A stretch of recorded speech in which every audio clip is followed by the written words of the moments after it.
Hello बच्चों, कैसे आप लोग? कैसी चल रही पढ़ाई? बिल्कुल ओके।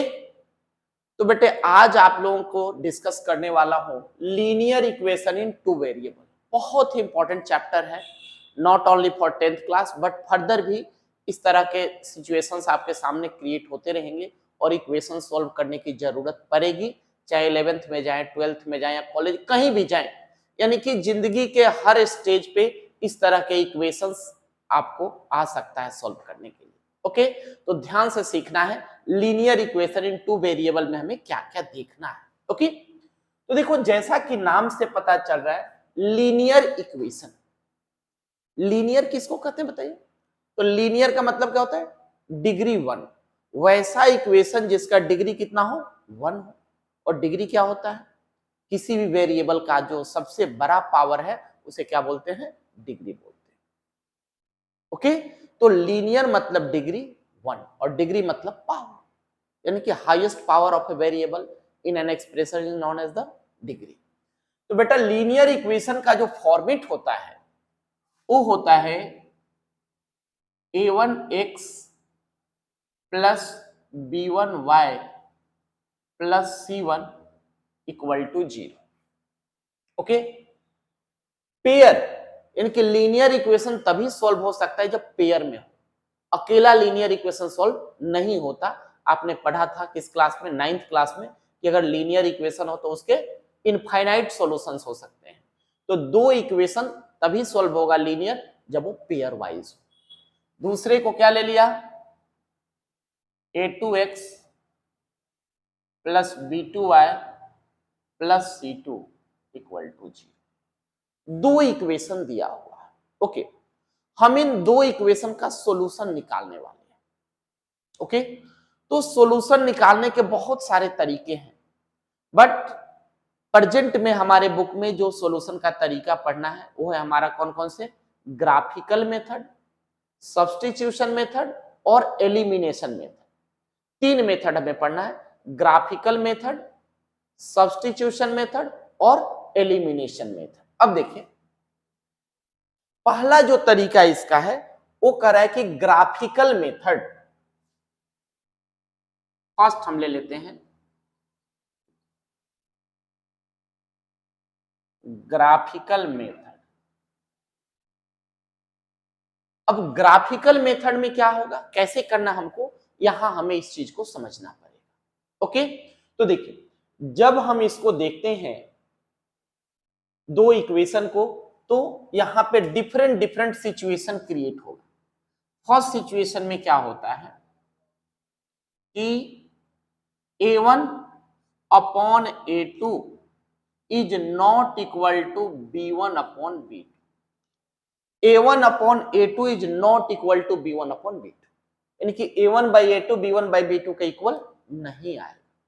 जब इस तरह के सिचुएशन बनेगा तो इसका जब हम ग्राफ ड्रॉ करते हैं तो इसका ग्राफ कुछ ऐसा जाता है, कुछ भी हो सकता है, इसका ग्राफ कुछ ऐसा जाता है।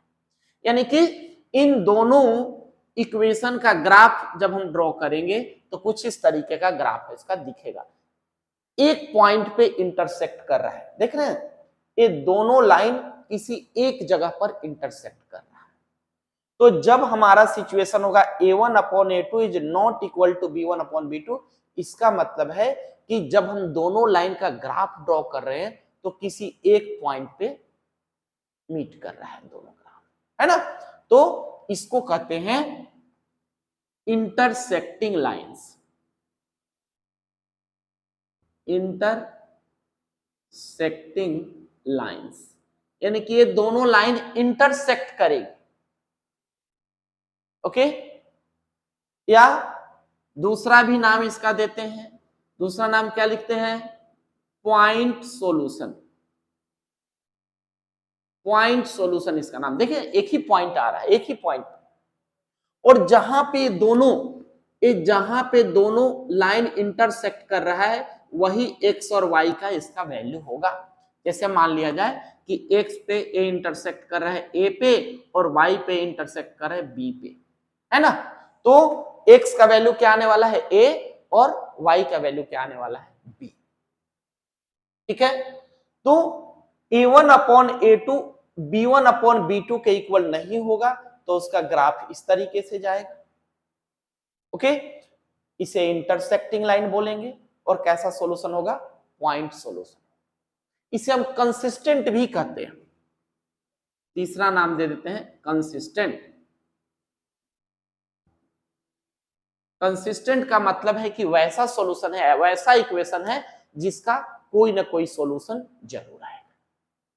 ओके, तो पहला सिचुएशन आ गया कि अगर a1 upon a2 is not equal to b1 upon b2 है तो इसे कहते हैं इंटरसेक्टिंग लाइंस, या चौथा नाम देते हैं यूनिक सॉल्यूशन। यूनिक सॉल्यूशन इसी को बोला जाता है। यूनिक मतलब क्या होता है, कहते हैं ना अरे तू तो यूनिक है, तो यूनिक मतलब दुनिया में जो एक हो। तो इस तरह का जब इक्वेशन जब हम ड्रॉ करेंगे तो एक सॉल्यूशन देगा, यानी कि x का एक वैल्यू आएगा, y का एक वैल्यू आएगा। तो जहां भी सिचुएशन बन रहा है a1 upon a2 is not equal to b1 upon b2, तो उसको किस किस नाम से जानेंगे, intersecting line, point solution, consistent या यूनिक सॉल्यूशन। जहां भी यूनिक सॉल्यूशन आए समझ लेना a1 upon a2 is not equal to b1 upon b2। Okay, चलिए दूसरा जो हम देख रहे हैं कि दूसरा जो सिचुएशन इसका क्रिएट हो सकता है वो क्या क्रिएट हो सकता है, a1 upon a2 equal to b1 upon b2 but not equal to c1 upon c, कि a1 अपॉन a2 और b1 अपॉन b2 तो इक्वल है लेकिन c1 अपॉन c2 इक्वल नहीं। ओके, तो क्या कहेंगे इसको, ये देखिए ये जो है हमारा लाइन ऐसे चला जाएगा, ये लाइन ऐसे चला जाएगा, यानी कि पैरेलल चला जाएगा, लाइन जो है पैरेलल जा रहा है, तो ये तो कहीं मिलेगा ही नहीं, कहीं नहीं मिलेगा। तो लाइन पैरेलल गया तो इसका पहला नाम हमने रख दिया पैरेलल लाइंस, पैरेलल लाइंस। ठीक, पैरेलल चला गया जी, इसका नाम हमने पैरेलल लाइन दे दिया, कुछ टेंशन ही नहीं लेना। दूसरा, अब देखिए क्या बताया कि सॉल्यूशन कब आएगा एक्स और वाई का, जहां दोनों लाइनें मीट करेगी, मिलेगी दोनों लाइन। तो यहां पे तो दोनों लाइन कभी मिल ही नहीं रही, तो जब मिल नहीं रही तो सॉल्यूशन कहां से आएगा, नहीं आएगा, तो इसे कहते हैं नो सॉल्यूशन। इसका नाम क्या रखना है, नो सॉल्यूशन।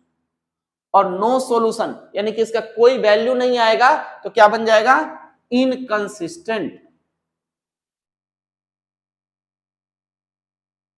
इसे और किस नाम से जानेंगे, इनकंसिस्टेंट के नाम से। क्लियर हुआ कि पैरेलल लाइन देख रहे हैं, नो सॉल्यूशन अभी पता चल गया भाई कहीं नहीं मिल रहा है, तो हम जानते हैं कि जो मीटिंग पॉइंट होता है वही सॉल्यूशन होता है, कहीं मिल ही नहीं रहा है तो इसका सॉल्यूशन आएगा नहीं, और सॉल्यूशन नहीं आएगा तो क्या नाम देंगे, इनकंसिस्टेंट इसका।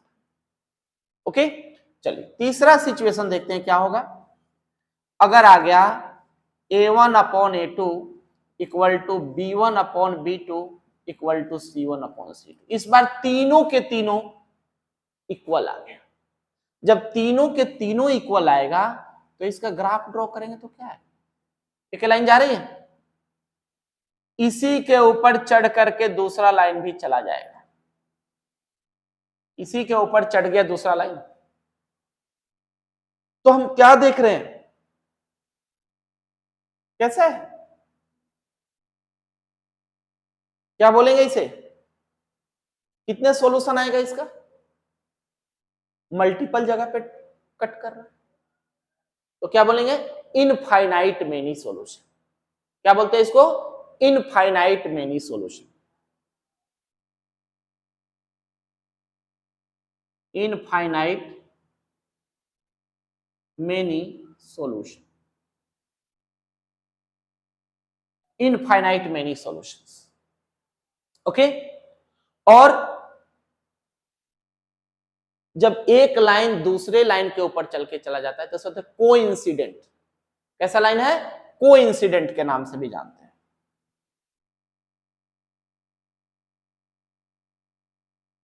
कोइंसिडेंट लाइन दे दिया, और रिजल्ट तो इसका कुछ ना कुछ दे रहा है, तो जब रिजल्ट कुछ ना कुछ देगा तो क्या बोलेंगे, कंसिस्टेंट।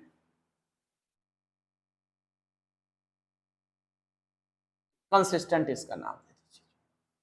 ओके, तो यही ग्राफ जब हम ड्रॉ करते हैं तो यही तीन तरह के सिचुएशन हमारे सामने क्रिएट होते हैं। एक हमारा है a1 upon a2 is not equal to b1 upon b2। इस तरह से एक जगह, कहीं भी एक जगह ग्राफ हमारा कट करेगा, कहीं भी किसी भी क्वाड्रेंट में करे, कहीं भी एक जगह करेगा, तो नाम देंगे इंटरसेक्टिंग लाइन है, पॉइंट सॉल्यूशन है, कंसिस्टेंट है, यूनिक सॉल्यूशन। अगर a1 upon a2 is not equal to b1 upon b2, sorry a1 upon a2 equal to b1 upon b2 but not equal to c1 upon c2, तो क्या नाम दे दिया हमने, parallel line चला। जब parallel जाएगा तो कहीं नहीं मिलेगा, कहीं नहीं मिलेगा तो क्या नाम देंगे इसको, पैरेलल लाइन हो गया, नो सॉल्यूशन हो गया, इनकंसिस्टेंट। ओके, फिर तीसरा जो सिचुएशन इसका क्रिएट होने वाला है, a1 upon a2 equal to b1 upon b2 equal to c1 upon c2। Okay, तो इसमें जब हम ग्राफ ड्रॉ करेंगे तो एक लाइन दूसरे लाइन को ओवरलैप करके चला जाएगा, यानी कि एक लाइन पे ही दूसरा लाइन चला जाएगा, तो इसे बोलेंगे इनफाइनाइट मेनी सॉल्यूशन, क्योंकि मल्टीपल जगह पे कट कर रहा है। और इसका नाम क्या देंगे, कोइंसिडेंट बोल देंगे या कंसिस्टेंट। अगली बात समझ में। तो पहला हमारा है ग्राफिकल मेथड, तो ग्राफ भी ड्रॉ होगा तो इसी तीनों में से कोई ना कोई सिचुएशन हमारा क्रिएट होगा। ओके, चलिए आगे देखते हैं और क्या है इसमें। दूसरा जो इसका मेथड है वो हमारा है सब्स्टिट्यूशन मेथड।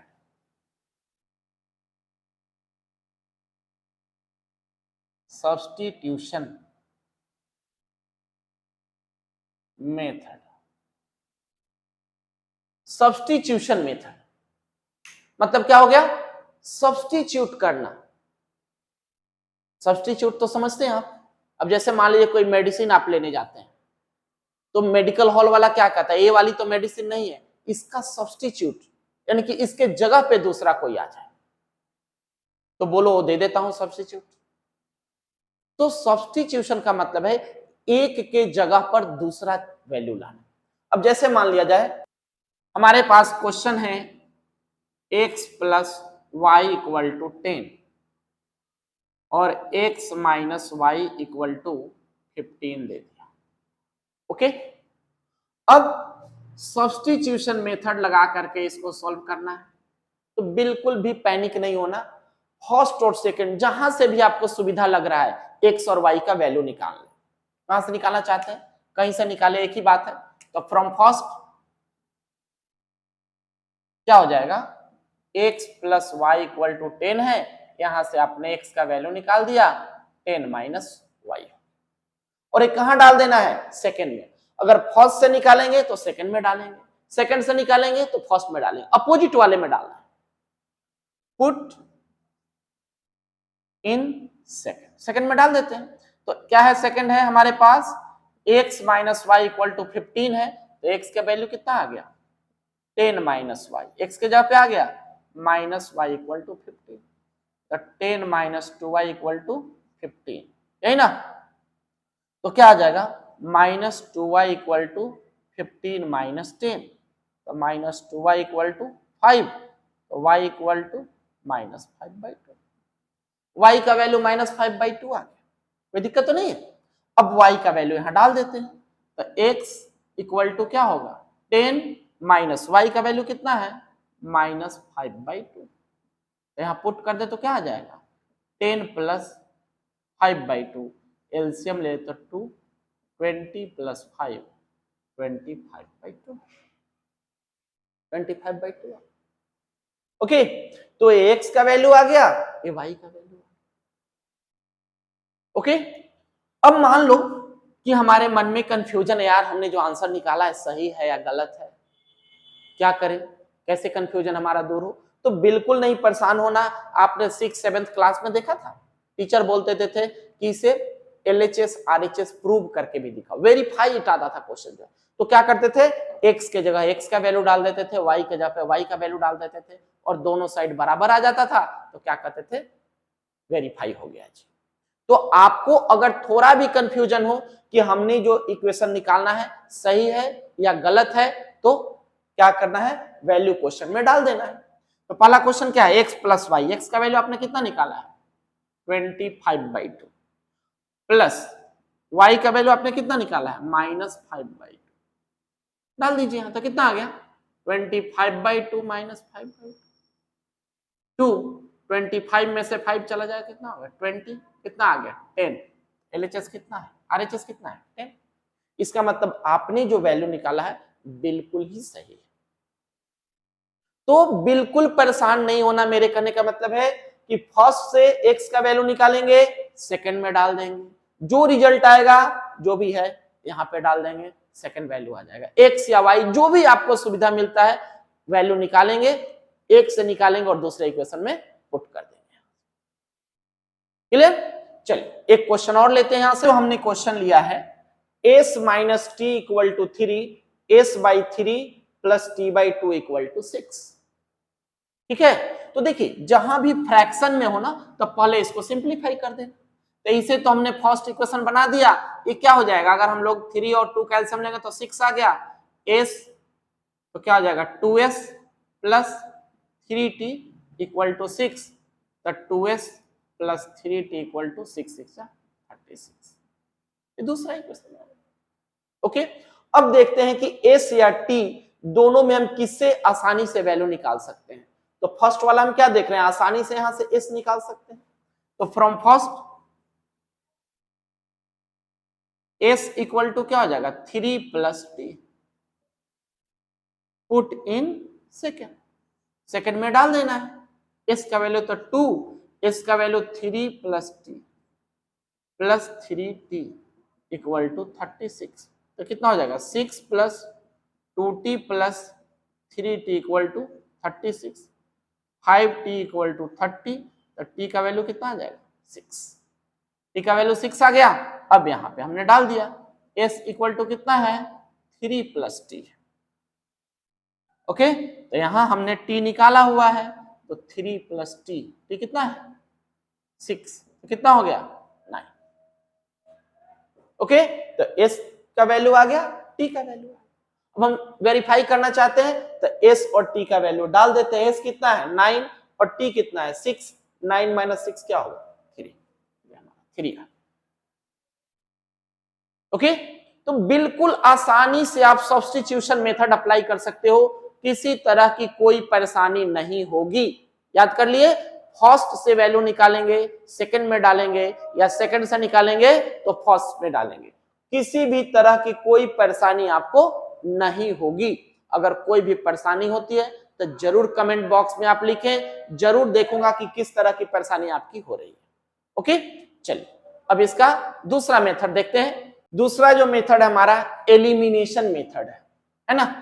एलिमिनेशन मेथड में हमें क्या करना है ये समझ लीजिए। अब जैसे मान लिया जाए 2x plus 3y equal to दे दिया 15, 5x plus 4y equal to दे दिया, कुछ भी ले लीजिए, माइनस में यहां डाल देते हैं, -4y इक्वल टू 10 दे दिया। ये दो इक्वेशन है और कह रहे हैं कि एलिमिनेशन मेथड से आपने सॉल्व करना है। तो करेंगे क्या आप, ये फर्स्ट इक्वेशन बना दिया, सेकंड इक्वेशन बना दिया। ओके, अब फिर से इसको लिख देना है 2x plus 3y equal to 15, 5x minus 4y equal to 10 लिख देना।